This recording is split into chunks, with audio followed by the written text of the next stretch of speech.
ملا برادر او امیر خان متقي د حماس ډلې د سیاسي دفتر مشر سره کتلي دي. سلام، وخت مو بخیر. پام وکړئ د نن ورځې تازه خبر ته. یو شمېر طالب چارواکو په ایران کې د حماس ډلې د سیاسي دفتر له مشر سره کتلي دي. د طالبانو تر کنټرول لاندې د بهرنیو چارو وزارت مرستیال ویاند حافظ ضیا احمد نن په خپل ایکس پاڼه ویلي چې د ریاست الوزرا اقتصادي مرستیال ملا عبدالغني برادر او د بهرنیو چارو سرپرست وزیر امیر خان متقي پرون په تهران کې د حماس ډلې د سیاسي دفتر مشر اسماعیل هنیه سره کتلي دي. حماس هغه ډله ده چې امریکا او اروپایي ټولنه یې د ترهګریز سازمان په توګه پیژني.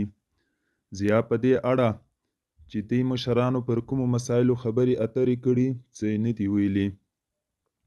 د طالب چارواکو په ګډون د سیمې یو شمېر لوړپوړو چارواکي پرون تهران ته د ایران د ولسمشر ابراهیم رئیسي په جنازه کې د ګډون په موخه تللي وو.